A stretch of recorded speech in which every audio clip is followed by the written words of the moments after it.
আমার অনলাইন ক্লাসে আমি প্রত্যেককেই স্বাগত জানাচ্ছি। আমার এটি 3 নম্বর ক্লাস।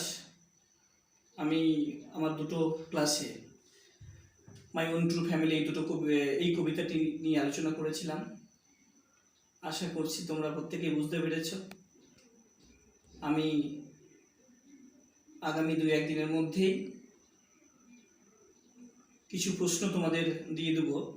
তোমরা প্রশ্নগুলো সলভ করবে এবং স্কুল খুললেই তোমরা তোমাদের যে আনসার কপি, যেটা তোমরা উত্তর করবে, সেই কপিটা আমার কাছে জমা করবে।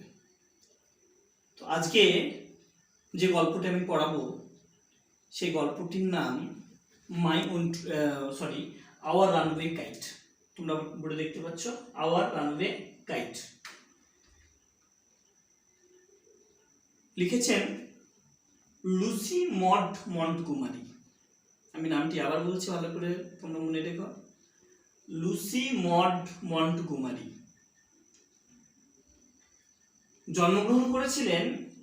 ইনি জন্মগ্রহণ করেছিলেন 1874 সালে আর মারা গিয়েছিলেন 1942 সালে। জন্মসাল এবং মৃত্যুসাল আমি দুটোই কিন্তু লিখে রেখেছি। পড়ানোর আগেই তোমাদের আমি অনুরোধ করব, তোমরা 37 পেজ বার করবে, তোমাদের যে টেক্সট বুক রয়েছে এবং বইটি তোমরা তোমাদের চোখের সামনে রাখবে। আমি পড়াবো, তোমরা খুবই মন দিয়ে বোঝার চেষ্টা করবে। আমি আশা করছি তোমরা অবশ্যই বুঝতে পারবে। দেখো, গল্পের শুরুতেই, গল্প পড়ানোর আগে আমি আমাদের যে author Lucy mod Montgomery, inner সম্বন্ধে কিছু আমি বলছি, তোমরা খুব মন দিয়ে শুনবে। দেখো, লুসি মড মন্টগোমারি একজন বিখ্যাত ক্যানাডিয়ান রাইটার ছিলেন, একজন বিখ্যাত ক্যানাডিয়ান লেখিকা ছিলেন। ইনার জন্ম হয়েছিল ক্লিপটনে, যে জায়গাটির বর্তমান নাম নিউ লন্ডন। মনে রাখবে, ক্লিপটনের বর্তমান নাম হচ্ছে নিউ লন্ডন। দেখো, আমরা তো জেনেই গেলাম যে ওনার জন্ম 1874 সালে। কোথায় জন্ম হয়েছে? ক্লিপটনে হয়েছে, যার বর্তমান নাম হচ্ছে নিউ লন্ডন। এটাও আমরা জানলাম। এবার আমরা জানবো উনি কি লিখেছেন, কবিতা লিখেছেন না ছোট গল্প লিখেছেন না উপন্যাস লিখেছেন না সবগুলো লিখেছেন, এটা আমরা জানবো। দেখো, উনি নোবেল লিখেছেন, পোয়েম লিখেছেন, শর্ট স্টোরি লিখেছেন, যার জন্য ওনাকে Nobelist, poet, short story teller প্রভৃতি বলা যায়। দেখো, ওনার সব থেকে যে গোল্ডেন টাইমটা ছিল ওনার জীবনে, সেটা হচ্ছে 1897 থেকে 1907। 1897 থেকে 1907 মনে রেখো কিন্তু তোমরা। কেন? কারণ এই সময়ের মধ্যে উনি প্রায় 100টি ছোট গল্প উনি প্রকাশিত করেছিলেন। 100টি ছোট গল্প লিখে উনি প্রকাশিত করেছিলেন, যার জন্য এই সময়টা ওনার জন্য গোল্ডেন টাইম। উনি বিয়ে করেছিলেন রেভারেন্ড ম্যাকডোনাল্ডকে এবং ওনার 3 পুত্র সন্তান ছিল, 3টে পুত্র সন্তান ছিল। এবার টোটাল কটা উপন্যাস উনি লিখেছেন, কটা ছোট গল্প লিখেছেন, এবার আমরা একটু হাইলাইট করছি। এবার আমি একটু হাইলাইট করছি, তোমরা মন দিয়ে শোনো। পারলে তোমরা নোট করে রেখো, তোমাদের অবশ্যই কাজ দেবে। উনি ওনার জীবনে 20খানা উপন্যাস লিখেছিলেন। 20খানা উপন্যাস লিখেছেন উনি, 500খানা ছোট গল্প, একটি কবিতার বই, একটি আত্মজীবনী উনি কিন্তু প্রকাশ করেছেন ওনার জীবনে। আর শেষে গিয়ে সেই দুঃখের বছরটার কথা আমি তোমাদের মনে করিয়ে দিই। যে উনি 1942 সালে আমাদের সকলকে ছেড়ে উনি চলে যান এই পৃথিবী ছেড়ে, অর্থাৎ ওনার মৃত্যু সাল 1942। আশা করি তোমরা বুঝতে পেরেছ যে লুসি মন্টগোমারি একজন বিখ্যাত লেখিকা ছিলেন এবং ওনার যে নোবেল, শর্ট স্টোরি, পোয়েম প্রভৃতি, এই প্রভৃতি লেখনীগুলো হচ্ছে ওনার প্রমাণ যে উনি কোন মানের লেখিকা ছিলেন। যাই হোক, এবার আমরা চলে যাচ্ছি our runaway kite. Our runaway kite এই গল্পটি খুবই একটি থ্রিলিং একটা স্টোরি, খুবই রোমাঞ্চকর একটি গল্প। এই গল্পটি নিঃসন্দেহে খুবই একটি ভালো গল্প। দেখো, এই গল্পের টোটাল 3খানা ইউনিট রয়েছে। তো গল্পটি পড়ানোর আগে আমি এই গল্পের যে ক্যারেক্টারিস্টিকগুলো, মানে ক্যারেক্টার্সগুলো, সেগুলো নিয়ে আলোচনা করতে চাই। এই গল্পের মানে কি কি চরিত্র আমরা দেখতে পাবো, মানে কোন কোন চরিত্র রয়েছে। দেখো, এই গল্পের যে চরিত্র রয়েছে আমি বোর্ডে লিখে দিয়েছি। ফাদার, ক্লড, অথর নিজেই, আন্ট এস্থার, ডিক এবং মিমি, এই 6খানা হচ্ছে এই গল্পের চরিত্র। তো দেখো, এই গল্পটা কি নিয়ে। এই গল্পে লেখিকা উনি ওনার পরিবারকে উনি ফিরে পাচ্ছেন। তো ওনার পরিবারকে ফিরে পাচ্ছেন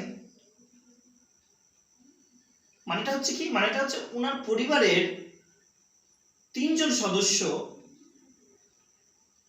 হারিয়ে গেছে। একটি ঘুড়ি, এই গল্পে আমরা দেখতে পাবো একটি ঘুড়ির যে অবদান, একটি ঘুড়ির কথা, যে একটি ঘুড়ি, এখানে এই ঘুড়িটি কি করছে, যে আমাদের যে লেখিকার পিসি এবং পিস্তত তাদের যে ভাই এবং বোন,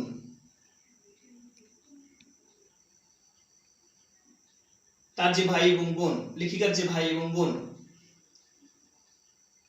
লেখিকা কিন্তু ফিরে পাচ্ছে তার হারিয়ে যাওয়া পিসিকে এবং তার পিস্তত ভাই বোনকে। কিভাবে সে ফিরে পাচ্ছে, কি এমন ঘটনা ঘটেছিল যে লেখিকার যে পরিবার, মানে লেখিকার যে বাবা, তার বাবা তার বোনকে কিভাবে হারিয়েছিল, তার পরিবারটা কিভাবে বিচ্ছিন্ন হয়ে গিয়েছিল, আবার একেবারে পরিশেষে কি আমরা দেখব যে তারা আবার তাদের সেই হারিয়ে যাওয়া সদস্যদেরকে কিভাবে ফিরে পেয়েছিল, তাদের পরিবার আবার কিভাবে হারিয়ে যাওয়া সদস্যগুলোকে ফিরে পেয়েছিল, তাদের কিভাবে পুনর্মিলন হয়েছিল, এটা কিন্তু আমরা লক্ষ্য করব। তাই আমি শুরুতেই বলি, এই গল্পটি সত্যি খুবই ইন্টারেস্টিং একটি গল্প, তোমরা মন দিয়ে শোনো। আমি পড়াচ্ছি। তাকে ইউনিট 1-এ তোমরা লাইন বাই লাইন দেখো, আমি পড়াচ্ছি আর বলছি। Of course, there was nobody for us to play with on the big half moon. Of course, there was nobody for us to play with on the big half moon. লেখিকা বলছেন যে নিশ্চিতভাবে there was nobody, কেউ ছিল না, to play, খেলার, with on the big half moon। তাহলে big half moon বলে একটা যে আমরা যে দেখতে পাচ্ছি এখানে, বিগ হাফ মুন, তোমরা অবশ্যই আন্ডারলাইন করবে। বিগ হাফ মুন মানে হচ্ছে, বিগ হাফ মুন একটি জায়গা, এটা একটা দ্বীপ, মনে রাখবে কিন্তু। বিগ হাফ মুন হচ্ছে একটা দ্বীপের নাম, এটা একটা আইল্যান্ড, কি বললাম, এটা একটা আইল্যান্ড। তাহলে big half moon land, big half মুনে লেখিকা থাকতেন, বুঝতে পারছো? এবং তোমরা আশা করি বুঝতে পারছো, বিগ হাফ মুনে লেখিকা থাকতেন এবং ওনাদের সঙ্গে খেলার জন্য সেখানে কিন্তু আর কেউ ছিল না। We just had to make the most of each other. We just had to make the most of each other. উনি বলছেন আমরা চেষ্টা করতাম, আমরা ব্যাপকভাবে চেষ্টা করতাম নিজেদের মধ্যে নিজেদের সম্পর্কটাকে উপভোগ করার। ওদের মধ্যে যে সম্পর্কটা ওরা মানে লেখিকাদের ফ্যামিলিতে যারা যিনারা ছিলেন বা যারা যারা ছিল তাদের সঙ্গে একটা সুন্দর সম্পর্ক রাখার লেখিকা কিন্তু চেষ্টা করতেন বা ওরা চেষ্টা করতো যে তাদের সঙ্গে কিভাবে সুন্দর সম্পর্ক রাখা যায় বা সেই সম্পর্কটাকে কিভাবে উপভোগ করা যায়। অনেক রকম ভাবে বলা যায়, লিটারেচারের মিনিং তোমাদের বিভিন্ন বই বিভিন্ন দেখতে পাবে তোমরা। এন্ড উই ডিড, আমরা করতাম, আমরা চেষ্টা করতাম যে আমাদের এই সম্পর্কটাকে কিভাবে উপভোগ করা যায়, যতটা ভালোভাবে হোক কিভাবে উপভোগ করা যায়, আমরা এটা করতাম। কে বলছেন? লেখিকা বলছেন। কোথাকার কথা বলছেন? ওই বিগ হাফ মুন যে দ্বীপ ওনারা যে থাকতেন সেই দ্বীপের উনি গল্প বলছেন। তাহলে পরিষ্কার হয়ে গেল ওনারা তাহলে কোথায় থাকতেন? ওনারা বিগ হাফ মুন বলে একটি আইল্যান্ডে ওনারা থাকতেন। We live on the big half moon island. এবার উনি সেকেন্ড স্ট্যান্ডে বলছেন যে আমরা বাস করি on the big half moon island, big half moon দ্বীপে। We are father and Claude and I and Aunt Esther and Mimi and Dick. এবার উনি বলছেন ওনাদের পরিবারে কে কে রয়েছে। We are father, আমরা কে কে, লেখিকারা কে কে ছিলেন? ওনারা ছিলেন ফাদার মানে বাবা, মানে বাবা বলতে লেখিকার বাবা, অ্যান্ড ক্লড মানে লেখিকার দাদা, অ্যান্ড আই মানে লেখিকা নিজেই মানে লুসি মন্টগোমারি নিজেই, and aunt Esther and Mimi and Dick. পুরো পরিবারটার কথা উনি বলছেন যে আমাদের পরিবারে কে কে ছিল। আমাদের পরিবারে ছিল বাবা ছিল, ক্লড ছিল, আমি নিজে ছিলাম, লেখিকা নিজে ছিলেন, আন্ট এস্থার মানে পিসি ছিলেন, ওনার পিসির নাম হচ্ছে এস্থার, মিমি অ্যান্ড ডিক এবং ওনার যে ভাই বোন ডিক অ্যান্ড মিমি ডিক ওনার কিন্তু পিসির ছেলে মেয়ে। মিমি অ্যান্ড ডিক, মিমি হচ্ছে মেয়ে অ্যান্ড ডিক হচ্ছে ছেলে, মিমি হচ্ছে মেয়ে, ডিক হচ্ছে ছেলে। তো পুরো উনি পরিবারের কথা বলে দিলেন। তারপরে কি উনি কি বলছেন? It used to be only father and Claude and I. এবার উনি বলছেন it used to be only father and Claude and I. আর এখন উনি বলছেন যে আমরা শুধু it used to be only father, শুধু বাবা, আমার দাদা ক্লড এবং আমরা তিনজনই শুধু থাকতাম। তার মানে কিছুক্ষণ আগে মানে এর একটা বাক্য আগে উনি পুরো পরিবারটা ডেসক্রিপশন দিচ্ছেন, কিন্তু আবার উনি পরক্ষণে বলছেন না এখন কিন্তু তারপরে আমরা কিন্তু তিনজনই থাকতাম। It is all on account of the kite that there are more of us. It is all on account of the kite. এটা সমস্তটাই হচ্ছে ঘুড়ির জন্য। That there are more of us. আগে আমরা তিনজন ছিলাম, কিন্তু এখন আমাদের মাঝে আরো উপস্থিত রয়েছে আমাদের আরো যে সদস্যরা, হারিয়ে যাওয়ার কথা এখানে উল্লেখ করছেন না, কিন্তু আমাদের মধ্যে আমাদের পরিবারে যে আরো যারা রয়েছে, আমরা তিনজন ছিলাম কিন্তু এখন আমাদের মধ্যে তিনজন বাদ দিয়ে আরো যারা রয়েছে, এই পূর্ণ পরিবারটা রয়েছে, এটা সম্ভব হয়েছে কিসের জন্য? দেয়ার আর মোর অফ আস। এটা কিসের জন্য হয়েছে? all on account of the kite, শুধুমাত্র ঘুড়ির জন্য। This is what I want to tell you about. R this is what I want to tell you about. আর এই সম্বন্ধেই আমি তোমাদের বলতে চাই। বলতে গেছি কেন, কি হয়েছে যে আমাদের পরিবারে আরো যে অনেক, এই যে আরো যে যারা সব মানে তিনজন বাদ দিয়েও আরো যে যারা আমরা পেয়েছি আমাদের পরিবারের সদস্যদের, আমরা তো তিনজন ছিলাম। প্রথমে উনি বলছেন যে আমাদের পরিবারে এই এরা সদস্য ছিল। কারা কারা ছিল? বাবা ছিল, দাদা ছিল, লেখিকা নিজে ছিলেন, তার পিসি, উনার পিসি, পিস্তত ভাই বোন। তারপরে মাঝে গিয়ে কি হলো? মাঝে গিয়ে আবার বলছেন যে না আমরা তো তিনজনই ছিলাম, কিন্তু আবার বেশ অনেকদিন পরে আমরা আবার আর তিনজন বাদ দিয়ে আরো আমরা পেয়েছি আমাদের পরিবারের সদস্যদের। আর এটা সম্ভব হয়েছে এই ঘড়িটার জন্য। তাহলে this is what I want to tell you about. আর এই সম্বন্ধে আমি বলতে চাই। তারপরে কি বলছেন দেখো,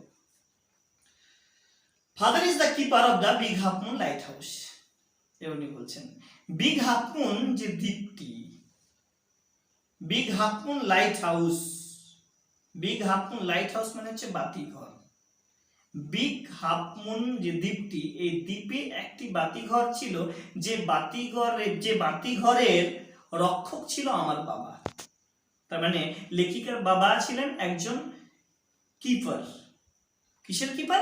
লাইট হাউসের কিপার, মানে বাতিঘর রক্ষক ছিলেন উনি, বাতিঘরের রক্ষক ছিলেন। ওই দ্বীপটিতে একটি বাতিঘর ছিল, সেই বাতিঘরের রক্ষক ছিলেন কে? লেখিকার বাবা। I am 11 years old। এবার লেখিকা বলছেন, ডেসক্রিপশন দিচ্ছেন নিজের কথা, যে আমি I am 11 years old, আমার বয়স হচ্ছে 11। লেখিকা বলছেন আমার বয়স 11। ক্লড ইজ 12, আর আমার দাদা যে ক্লড, তার লেখিকার দাদার নাম হচ্ছে ক্লড, আর আমার দাদার বয়স হচ্ছে 12। ইন উইন্টার, শীতকালে, when the harbor is frozen over, যখন হারবার ইজ ফ্রোজেন ওভার, যখন বন্দর, পোতাশ্রয়, ফ্রোজেন ওভার বরফে জমে যেত, we all move over to the mainland, তখন আমরা ফিরে আসতাম মেইনল্যান্ডে। As soon as spring comes, যখন আবার বসন্তকাল আসতো, back we sail to our dear island, তখন আবার আমরা কোথায় ফিরে আসতাম? আমাদের প্রিয় দ্বীপে ফিরে আসতাম। তার মানে কি, যখন উইন্টারের সময়, শীতকালের সময়, যখন চারিদিকটা বরফে জমে যেত, তখন আমরা মূল ভূখণ্ডে চলে যেতাম। আবার যখন বসন্তকাল চলে আসতো, তখন আমরা আমাদের প্রিয় দ্বীপে আবার চলে আসতাম। তাহলে সেই দ্বীপটার নাম কি? সেই দ্বীপটার নাম হচ্ছে বিগ হাফ মুন আইল্যান্ড, মনে রাখবে কিন্তু। এবার আমরা চলে এলাম 4 নম্বরের স্ট্যান্জায়। The funny part used to be that people always pitied us when the time came for us to return. The funny part, সব থেকে মজার ব্যাপার বা মজার সময়টা হচ্ছে that people always pitied us, যে মানুষেরা বা মানুষজনেরা, কোথাকার? ওই মূল ভূখণ্ডের মানুষেরা, ওই মেইনল্যান্ডের মানুষেরা আমাদের কি দেখাতো? সমবেদনা দেখাতো, পিটেড। কখন? when the time came for us to return, যখন আমাদের ফেরার সময় হতো, যখন আমাদের দ্বীপে আসার সময় হতো, তখন কিন্তু ওই মূল ভূখণ্ডের মানুষজনেরা সমবেদনা ওনারা কিন্তু দেখাতেন বা দেখাতো। They said we must be so lonesome over there with no other children near us. ওনারা বলতেন we must be so lonesome, আমরা ভীষণ একাকী, বা আমরা অবশ্যই একাকী হয়ে পড়ব, with no other children near us, যে আমাদের কাছে আর কোনো চিলড্রেন ছিল না, কোনো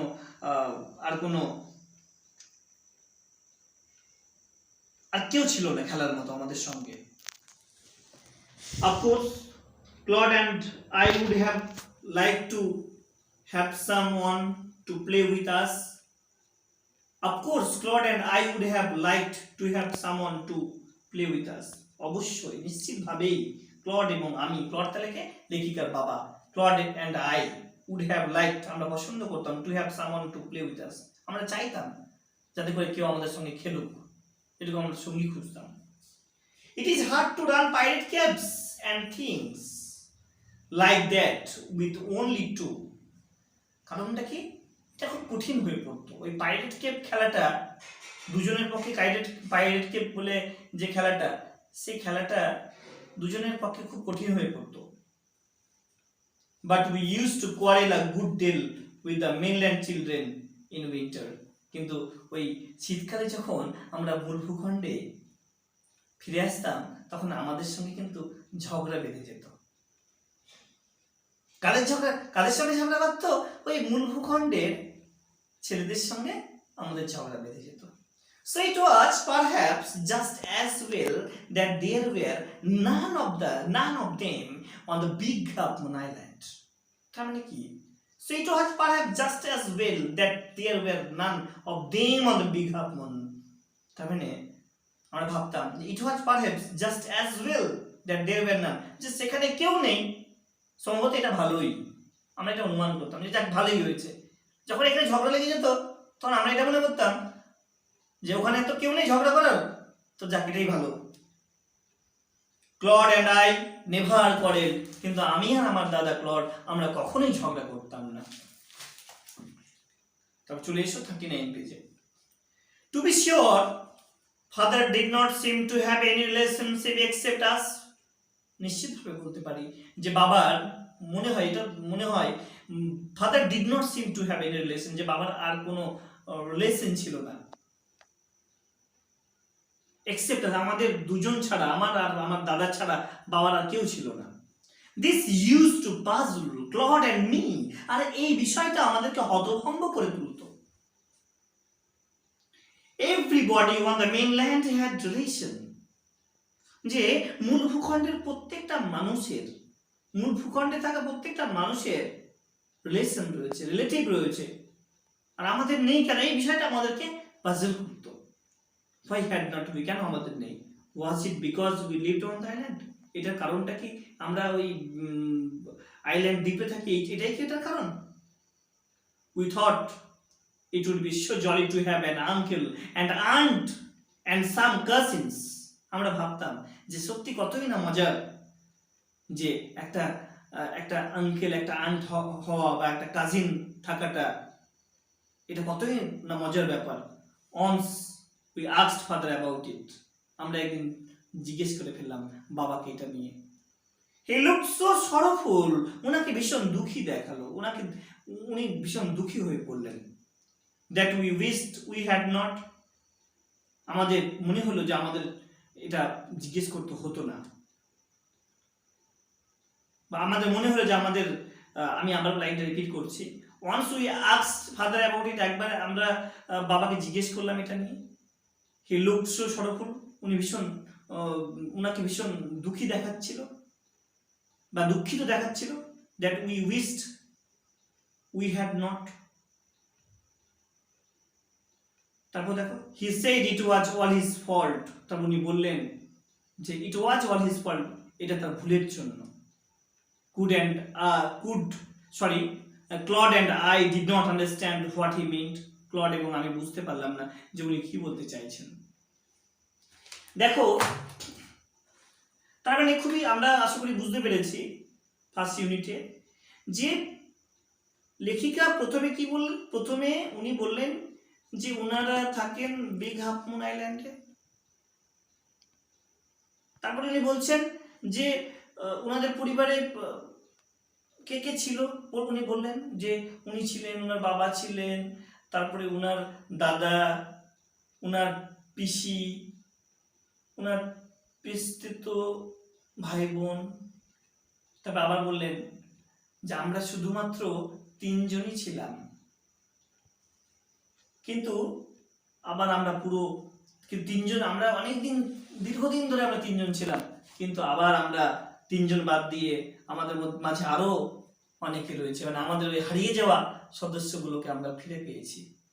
আর এটা সম্ভব হয়েছে শুধুমাত্র একটি ঘুড়ির জন্য। তারপরে উনি আবার বললেন একটি কথা, কি বললেন, যে দ্বীপটিতে ওনারা ছিলেন সে দ্বীপটির বর্ণনা দিলেন। যে বর্ণনা বলতে মানে দ্বীপটি কেমন সেরকম বললেন না, একটা কন্ডিশনের কথা বললেন, যে কোন কোন সময় ওনারা ওখানে থাকতে পারতেন এবং কোন সময় ওনাদেরকে ফিরে আসতে হতো উনি বললেন। যে যখন শীতকালে বরফে জমে জমে যেত ওই হারবারটা, তখন ওনারা কিন্তু ফিরে আসতেন মূল ভূখণ্ডে, যেটা মেনল্যান্ড বলা হচ্ছে ইংলিশে। আবার যখন স্প্রিং টাইম হতো, বসন্তকাল আসতো, তখন কিন্তু ওনারা আবার ফিরে আসতেন ওনাদের প্রিয় দ্বীপে, যে দ্বীপটির নাম বিগ হাফ মুন আইল্যান্ড। তারপরে উনি এও বললেন যে ওনাদের যখন ফিরে আসার সময় হতো, মানে লেখিকা ছোট তো ওনাদের যখন ফিরে আসার সময় হতো, তখন সেই মূল ভূখণ্ডে থাকা মানুষজনেরা সমবেদনা দেখাতেন। কি বলে সমবেদনা দেখাতেন? যে তাদের কেউ নেই সেখানে, তাদের খেলার আর কেউ সঙ্গী নেই, কোনো সঙ্গী নেই, কোনো চিলড্রেন নেই। তারপরে উনি বললেন যে ওনারা ভীষণ পাজেল হতেন, ভীষণ আশ্চর্য হয়ে পড়তেন এই ভেবে যে প্রত্যেকের রিলেশন রয়েছে, কিন্তু ওনাদের ছিল না, লেখিকার ছিল না। তাই উনি একদিন ওনার বাবাকে বলেই ফেলেছিলেন যে সবার আছে তো আমাদের নেই কেন। ওনার বাবা ভীষণ দুঃখিত হয়েছিলেন এবং উনি বলেছিলেন যে যা হয়েছে সবই ওনার জন্য। তো কেন এই কথাটা উনি বললেন, এটা কিন্তু সেই ছোট্ট মানে আমাদের সেই, যেহেতু লেখিকা তখন অ্যাডাল্ট উনি ছিলেন না, তো উনি বুঝতে পারেননি যে ওনার বাবা কি বলতে চেয়েছেন। আশা করি তোমরা বুঝতে পেরেছ, আর তোমরা প্রত্যেক লাইন ভালো করে পড়বে। আমি স্পেশালি বলি তোমরা তোমরা ইংলিশ টু ইংলিশ মিনিংটাও করবে কিন্তু। আর এরপরের দিন আমি ইউনিট 2 পড়াবো, এবং যে কবিতা আমি পড়িয়েছি মাই ওন ট্রু ফ্যামিলি, আমি তোমাদের শুরুতেই বলেছি কিছু প্রশ্ন আমি সিলেকশন করছি, সিলেকশন হওয়ার পরে আমি তোমাদের দিয়ে দেব। ওকে, ভালো করে পড়ো, ঠিক আছে।